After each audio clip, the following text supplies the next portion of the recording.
Doctor of Demons by Neon Zangetsu, Chapter 4 Physician Heal Thyself. My, such darling children, and you, demon doctor, who fathers demons but kills yet more, a man who destroys the wicked, a demon who walks in the sun. What a curious contradiction you are. I've wanted to meet you for some time now. Please, won't you come in for tea? Doctor meets doctor. Physician, heal thyself. Musan loathed change, be it changing circumstances, changing of the flesh, changing emotions, or simply changing of times. The king of demons despised it all. Change brought on weaknesses and impurity. He preferred the unchanging, the eternal, a perfect and unaltered state, that which bred neither sickness nor weakness. Such was the peak to which he aspired. Today's report heralded the ripples of change. Needless to say, he was displeased. Another race of demons. He all but spat the words back to the lowly demon cowering before him, veins pulsing in his face, throbbing in time with his twisted heart. A family? Absurd. Is this your excuse? His hand swept forth, tearing at the air and drawing a panicked whimper from his minion. I am the king of demons, no other. I'm telling the truth, master. The twisted creature before him prostrated itself yet further, head scraping the floor of the infinity castle in a desperate attempt to appease him. I swear, his thoughts certainly suggested as much. There was no attempt at deception here. He must be mistaken. Then what was this one's name again? He couldn't be bothered to recall it. Some lowly mutt he turned long ago, no doubt. Hero something or other, irrelevant in the greater scheme of things. And what nonsense was this? A family of demons? He'd not given his permission for such a gathering, not since Rui's death and Mukago's disappearance. Two of them approached me. Hero mumbled frantically into the floor, mistaking his silence for acceptance. A woman with pale hair and a man with horns. They offered me a place with them. Musan absolutely seethed, and the poor soul whimpered at his feet. I refused, of course. I am loyal to you, out of fear, nothing more. And yet your thoughts say otherwise. You considered it? Master, no. Sweat poured down Haru's brow. I would never. Silence, you lie. For that you deserve to die. A wrist flicked out, and the demon before him ceased to be. It was, by all means, a swift death. Muzan considered the ruined pile of flesh before him with all the disgust it deserved, and walked away. The castle would dislodge the fool's remains. Such weakness, such fear. How weak! He had enough on his plate with these inludious claims. He would not dread those who were lesser than him. He refused. Excuses made by the weak, which is that excuses. Still, there could be no denying Mukago had failed. Rui as well. Said failures increased and baffled him like nothing else, if only because he didn't understand what had transpired on Mount Natagumo.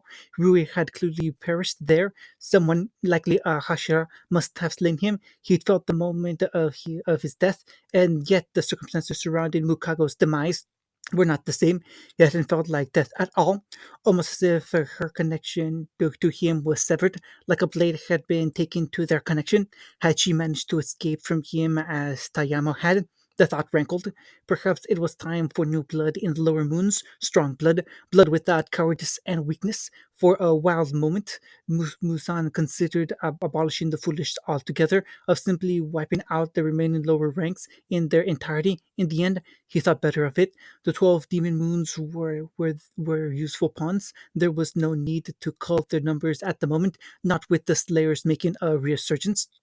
Just like that man, a small, fruitful voice whispered in the back of his head. He'd heard whispers of late, rumors.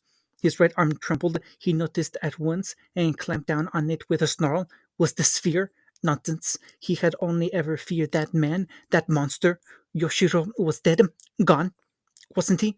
Shaking such thought aside, he returned to his research. He would become a perfect being, no matter the cost. Even if it took decades, he could afford to wait a century to muster his forces and prepare for any surprise.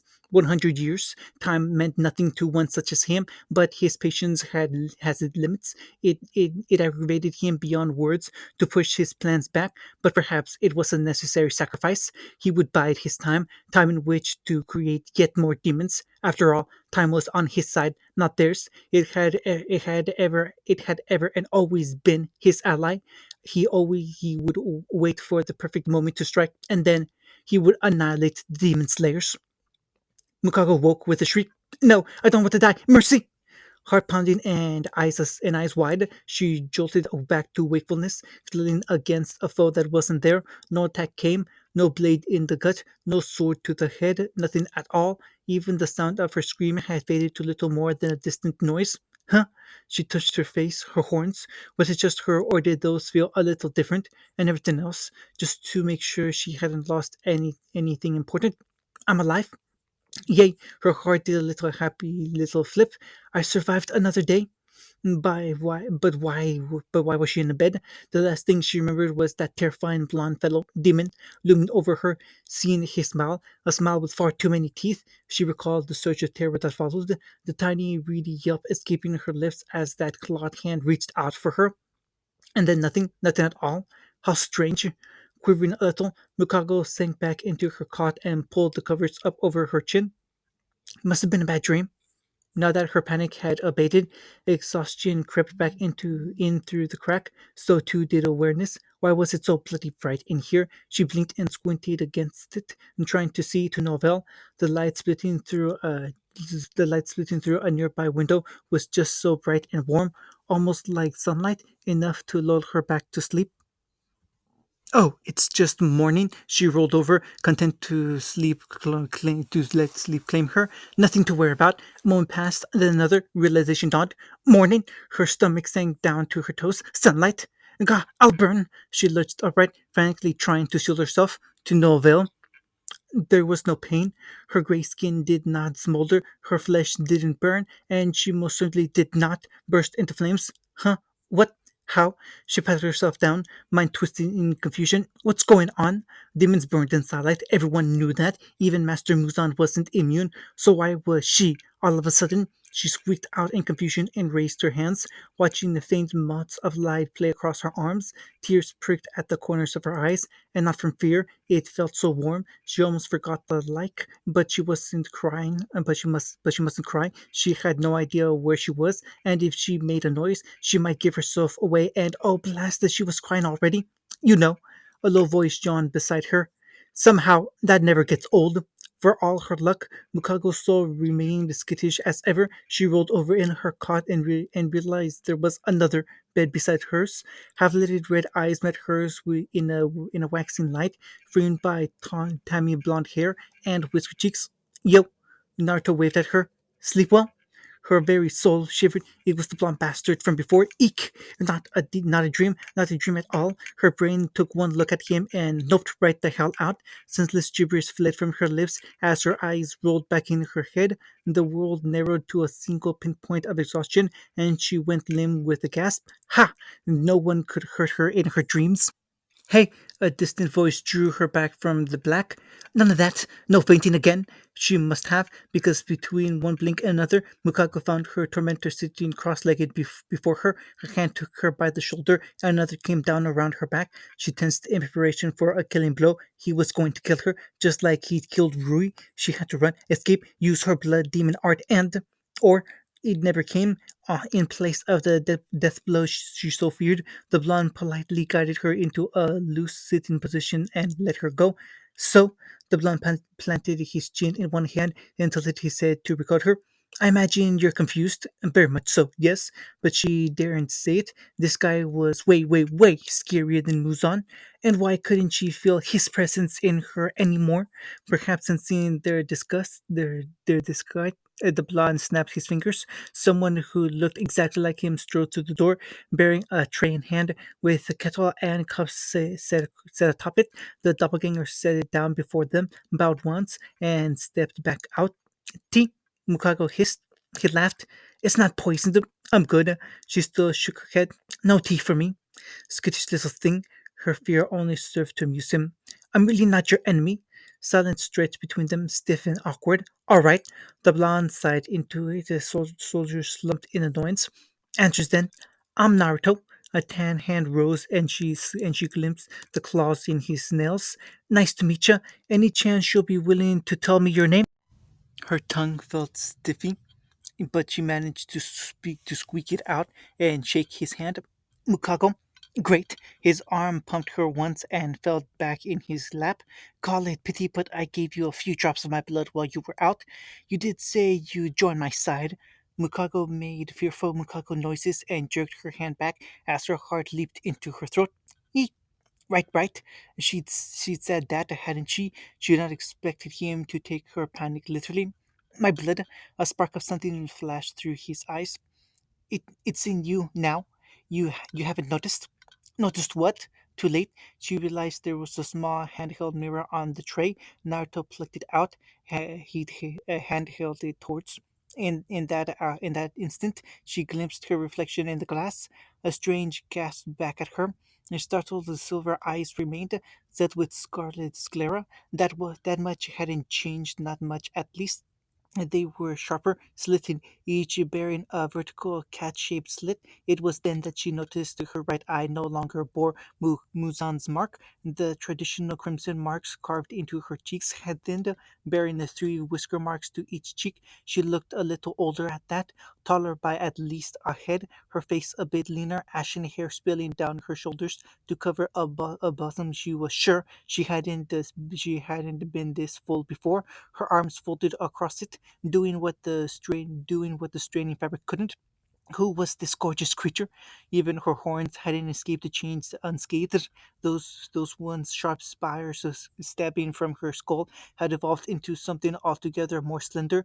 She reached up and ran her fingers over them, marveling at the smooth spires, no longer jutting straight out of her forehead. They slooped up gently, curving through her hair, curving upwards around her bangs. Is that me? Sure is. My blood's a powerful thing. Naruto patted her back. I guess it gave you an upgrade. That was putting it mildly. She looked like an ancient Oni out of the old fables, straight out of Muzan's time at that. And now that Naruto mentioned it, she could feel something stirring in her. With her panic settled, for now, she finally became aware of it. Power. It pulsed through her veins, pounding in time with her heart. Still, her nerves remained. Why was he being so nice to her? Demons weren't supposed to be nice. You're not like Master Muzan at that. Muzan? Her red eyes flooded in a belated blink. Who's that? Horror dawned. She screwed up. Mukago clapped both hands over her mouth. No one. Nothing at all. Naruto frowned. If you say so. She wasn't saying so. Nope, not saying it, not telling. She didn't dare. Was a miracle she couldn't say his name aloud, but she didn't dare speak any more for fear of triggering the curse. Even if it was gone, her fear simply wouldn't allow her to speak that man's name. A clawed hand pinched her cheek, but gently as an older brother might unto their sister. You're not thinking of turning traitor, are you? No, she hiccuped, words slurring as he tweaked her face. I'm sorry, I'll be good. So long as you understand. The blond man smiled suddenly, changing his tunes. Want some sweets? Susamaru's making dumplings. Mukago's head whipped back around with an audible crack. Dumplings, sweets, for her. Muzan, who the hell was Muzan? Long live Naruto. Bonsai. Time means little to demons. It ever flows by, like leaves in the wind. Months pass almost before you know it, followed by years. Try to kill me. With a gust of wind, those words whipped across the open plain, wending away into the night. He planted both hands to his sleeves and awaited their response. It was a simple statement, all things considered, blunt and to the point. There could be no room for hesitation, no mistaking what he'd said, no room for interpretation. And yet, oi! Naruto clapped his hands together. What's wrong? You're pale. How can you say that with a straight face? Daki, Umi, still flinched, looking like he'd clapped her across the face.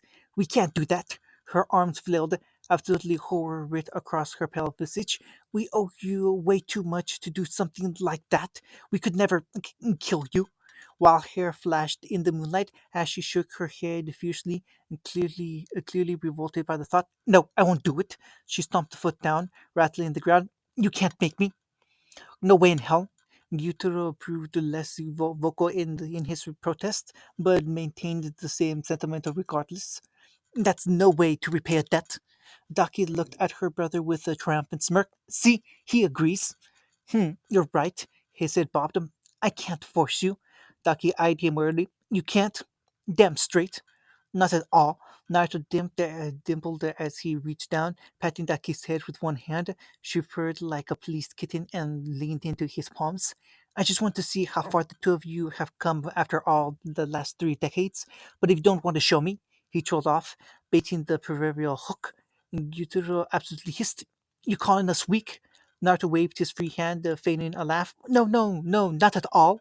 Beneath his occupied hand, Lucky went still as a stone. Her eyes snapped up to meet his, narrowed. He could see pride burning in them, ire wary against devotion to the man who'd saved her life. She had to know how he was prodding her, but he really did want to see the fruits of their training. After all, they weren't kids anymore. Demons age slowly, but there could be no denying that they'd grown. We're not weak, Lucky brittled, looking fit to spit. The appeal to her ego worked wonders. We've gotten a lot tougher. We'll join the Nine soon. Unlikely, but it was possible. The rankings had been known to shift every few decades or so. Even like Mukako had clawed her way up to fourth, just below Susamaru. If rising higher truly was their ambition, he wouldn't deny it. If anything, he thought that deserved praise. Good girl. He bumped his forehead against hers. Then you won't mind showing me your skills. Lucky made the distressed Lucky noises. No fair. You can't say it like that. You sure about this? Utero slowly reached for his sickle as he stepped back, a handsome face contorting into a scowl. We won't hold back, old man. Here's precisely what he was aiming for. He devoted the last 30 years to training them. After all, he had to make certain they were ready for what was coming. The only way to test what was under to test them what was under to test them was under pressure. Only then would they truly reveal all that they'd learned. Oh ho! A blond brow rose. Someone sure of themselves. Tell you what, he touched the finger to his cheek. If you both manage to land a decent hit on me, I'll give you both a reward. Ducky perked up, knees wrinkling from side to side. What kind of reward? Don't know. He shrugged. Would you like, I guess? Her eyes flashed. Then marry me. Still 4 decades too young for that, missy. She sucked. Boo. All right then. He clapped his hands. Begin. Ducky and Gyutaro needed no further prodding than that. His palms hadn't yet parted when the siblings shared a look and leaped away.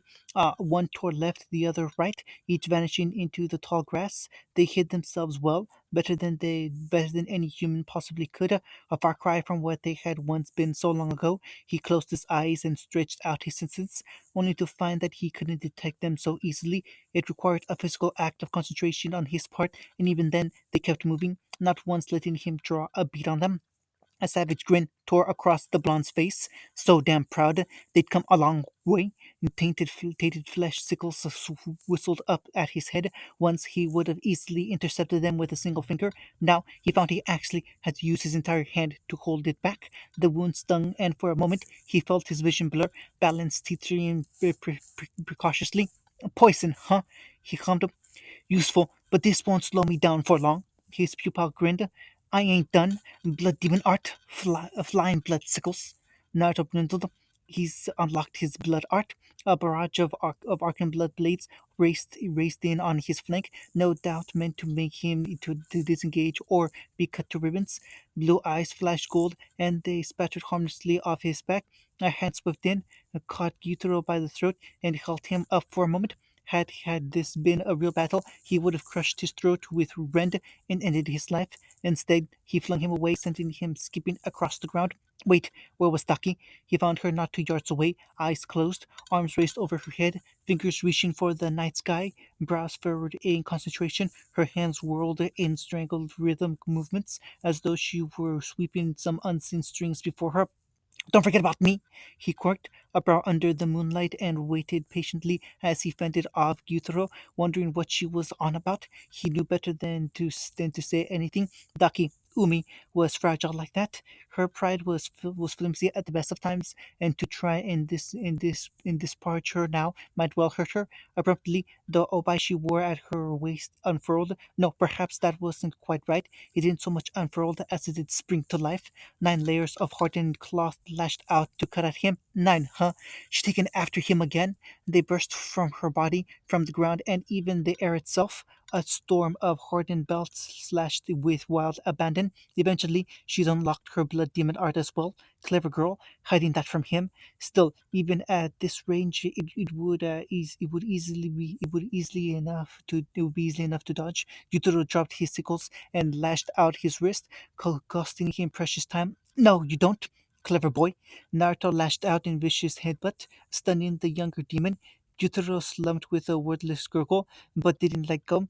In that brief moment of initiation caught him, of initiation caught him, even as he kicked the boy aside and tried to leap away. He knew he wouldn't be able to block them all. Deflecting the deflection availed him not. There weren't simply too many. The siblings had sprung the trap wall. A grievous wound opened in his shoulder, splattering blood across his robes. It regenerated not a moment later, but the stain remained. He'd underestimated them. So why did he feel so damn proud? How was that? Ducky preened as he landed. We got you good, didn't we? His expression said it all. Screamed it really. Praised me. Such a fragile little thing she was. But that was all right. She was family. She could be whatever she wanted to be. I think that's enough for today. Naruto smiled softly and patted her head. Good girl. You did good. Real good. Ducky giggled even as Gidoro grunted. Spoiled. Hey, I wasn't done. Now to turn to face him in turn. Let's see this blood art of yours again. I want to get a better look at it. His praise worked like a charm. Just like that, the boy's pale face turned a deep red. Shitty old man. Language. Laughing, he took a moment to consider just how far they'd come. Technically speaking, it made sense that their skills worked so well together. He turned them at the same time after all. He trained them at the same time after all, and they were one team. So long as one kept their head literally at all times, they wouldn't die by conventional means. Yutaro's poison made them deadlier still, perfectly suited to hit and run tactics. These two would be strong. Give them a few more decades, and they might well rise into the ranks of the Nine. Sage knew they'd need all the help they could get. Are you really leaving again? The sudden inquiry drew him back to reality. Irk, you could weaponize that kind of cuteness. Mustn't look. She was sulking. Not knew it at a glance, and not just because his fledgling wouldn't look him in the eye. Her posture screamed defiance as she crossed both arms before her chest. Gah, don't look at that either. She might have grown up, but she was still just a fledgling in his eyes. Can't help it, kiddo. He patted her head, humming a little as she leaned into his palm. There's a lead I need to track down. Then I want to come with you. And she reached around and latched onto his wrist. You said you would give us a reward. Let that be mine. Ha! Yutaro growled. That's not what I want. Training. That's the reward I'm after. She scoffed. Then you stay here, stupid. What was it? What was that? Oi! Not to thrust himself between them before they could come to blows. Look, where I'm going, it's not really safe. It would be better if the two of you stayed. There's always next time. No, I'm not leaving you. Daki puffed out her cheeks. By the sage, she could be so childish sometimes. I'm never going to leave you, okay? We're always going to be together. When he didn't answer, she mistook that for anger. Please don't hate me. She clung onto him, tears pricking her eyes. Don't scold me. Don't leave me all by myself. Naruto cast a desperate glance for Gyutaro, only to find him wilting as well. Traitor. He deflected with a sigh. The two of you will do exactly as I say. Yes, Lucky clung onto his sleeve. Anything. Asakusa, Asakusa really was a lovely place. Far from the heart of Tokyo, the city sat near a large bay. Perhaps that explained why it thrived so, for the city proved just even more lively at night than it was during the day. Large buildings and bright lights lit up the night, illuminating the city for miles around. People thronged the streets, crowding through a dense marketplace loaded with countless signs and merchants hawking their wares, and carriages guided citizens through the roads, forcing others to make way or risk being run down. There was even more primitive trolley systems running throughout the city. It really was a lovely place. but it baffled Naruto to no end. People pressed in on every side like so many gnats buzzing about, forcing them to keep walking. If they didn't, they'd be mowed down. Well, he wouldn't, but still. So big that he cooed from her perch on his back. This isn't anything like our hometown. He stole a glance back at her. Aren't you a little big for piggyback rides? She stuck her tongue out at him. Stingy, you said you'd carry me. I was joking, you know. There's no arguing with her when she's like this. Gyutaro rolled his eyes as he slung at his back. Might as well give up again. So, is it here? They weren't here to sightsee. He'd come to investigate a tip from one of his sources. Naruto sniffed once, inhaling deeply as he tasted the air. His nose crinkled as he found it. Yeah, yeah. He was there for a demon. How was there a demon here? While the scent of so many people was mouthed to him after all these years, many did not share his resilience. Crowds of this size would have driven a newborn demon mad. Even a moderate aged one would have had difficulty controlling themselves, which suggested an older demon had claimed this place. A very ancient demon indeed, hundreds of years old. Kerma winced for him. That's not a good thing, is it? No, Naruto swallowed. No, it is not. Demons grew even stronger the more they devoured, and the longer they lived, the craftier they became. It wouldn't be a stretch to say they had near limitless potential if this one had been around so long as he thought. If they were able to restrain themselves in such a crowded city, they might prove problematic. The kids weren't ready for a foe like this. Ducking off, he rolled his shoulders, and she complied without complaint. They didn't stop her from snatching up his hand, though. Really? Not sorry. Her fingers laced with his. Fine. Just stay close to me, the both of you. The siblings complied wordlessly. Under normal circumstances, he would have praised them. Not now, because he smelled her, not Daki, but the demon herself. In hindsight, he wasn't even sure how he knew it was a woman, but the scent spoke to him all the same. He knew it in his mind's eyes, like a ribbon of red stream wafting in the distance. Like any good tracker, he followed it. From there, it was a simple matter to let it lead him to follow its path to the source. Down winding roads, it led him through narrow alleyways, twisting paths, and forgotten buildings. Still, his feet carried him forward without failing. He wasn't sure how long, minutes, hours. It felt like the latter. Daki clung to his hand without complaint, leaving Yutaro to roll his eyes and trek after them. They walked in companionable pace. At last, he found the source, or more aptly, he came face to face with a wall. His ears twitched as he heard the wind whistle through it. More than that, the scent continued well past here, suggesting that there was more at work. He rapped a fist against it, then frowned when it rang hollow, a false door or some such. He knocked again. Doing so would surely alert whoever was on the other side, but he couldn't bring himself to destroy such an intricate work. Abruptly, it creaked open. Well, would you look at that? Kurma rumbled. Seems we've been invited in. Naruto strode through without hesitation and was well rewarded for his faith. There was a large house not far from them. The sand coiled around it, but this told him it was closer, very close indeed. Something moved in his peripherals. Behind you. Daki yelped even as Yutaro hollered a warning. Naruto whirled and shoved them both aside. A streak of metal slammed into his face, fast, but not fast enough. He caught it between two fingers with a solid thunk, wincing only a little as the momentum bit into his skin. The hell is that? A scalpel? Realization dawned. That was close. He cast the surgical implement down, producing a faint clatter. Ambushes are for weaklings, you know. Why don't you come on out and we can talk things like adults? Someone stepped out from the shadows. He found himself face to face with a beautiful woman, her round face framed by long dark hair, parted in the center and braided back with a loose braid held by a floral hairpin. Keen eyes met his, the color of hazel lavender fading to dark purple near the edges. Her notably red lips stood in stark contrast to her pale complexion. She wore a dark purple kimono hewn just above the knees for ease of movement, yet decorated with wavy branches and red flowers, secured by a cream-colored obi round her waist. Interestingly enough, her feet were completely bare, a sure sign of her haste. She tilted her head just so to regard him. Why have you come here? Naruto blinked, somewhat taken aback. For a moment, just a moment, she reminded him of someone very dear, someone long dead. The resemblance was almost uncanny. He blinked, and the specter of his past vanished like so much morning mist. Anger stirred in its wake. She smelled like a demon, but different. There was a faint medicinal scent about her, not unpleasant, but sweet. Regardless, she looked just as startled as he was her. You know how it is. He could have answered truthfully, but that sneak attack just now had left him more than a little cagey. A little bird told me. Are you one of his then? She raised the clawed hand, nails ready to dig into her wrist. If you are, I won't go quietly. Becky surged upright, Obai flaring. You witch, I'll kill you. Naruto held her back. His?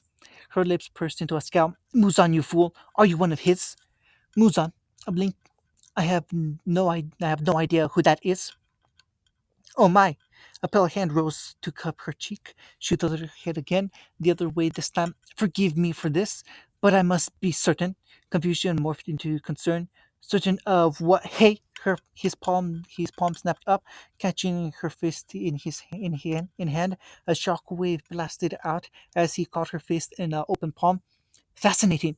She raised her head, violet eyes gleaming into his own. Her facade slipped, and he glimpsed a demonic slits within. I don't sense any bloodlust from you. Not at all. He gave her a hard shove. That's because I don't have any. I'm a doctor, damn it.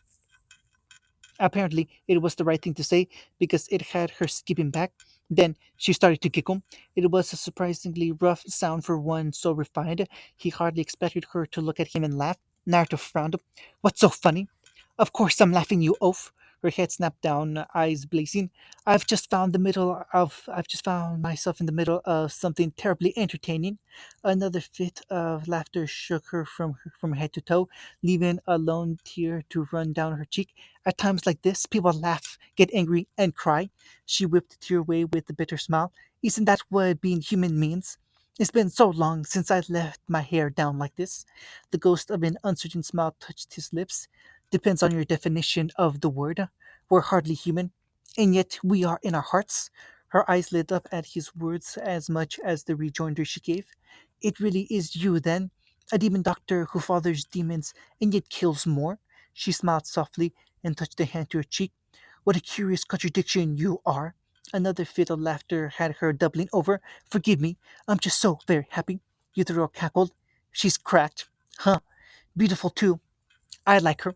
Daki rolled her eyes. Stupid older brother. On that, they were in agreement. Now to turn back to face the strange demon. Even I can laugh and get angry. Stop beating around the bush. Who are you? My name is Tamayo. Good sir. She bowed then, low and deep at the waist. I've longed to meet you for some time now. Just as quickly, she straightened, swept an arm towards the humble abode behind her, and stepped aside. I suspect you have a great many questions. When'd you come in for tea? Natter stole a glance over his shoulders, not quite willing to make such a momentum decision in his lonesome. Taki shook her head fiercely, even as Gyutaro offered an indifferent shrug. It was enough. A faint smile creased whiskered cheeks. We'd love some.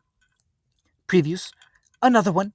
Naruto blinked thrice. Nozomi didn't look much pleased with him, neither did Sora, nor Jiyu, Susamu least of all. Why are you looking at me like that? Ah, Susamaru screamed at the ceiling. You're impossible. Do I have to spell it out for you? She dove on him and crushed her lips to his. Someone cried out behind her. It sounded like the Spider Girls. No fair. Yeah, Ducky bowled in on the side and clenched on his arm. Mine. Says who? Oi! Naruto sighed as he found himself tugged it to and fro. I'm not something you can claim. Can and have. Mine. Mukako knew better than to jump into that dog pile. Yeah, I'll just come back when he's alone. Less chance of dying. And see this bottle? Naruto sat down and held the jug of sake out, liquid sloshing within.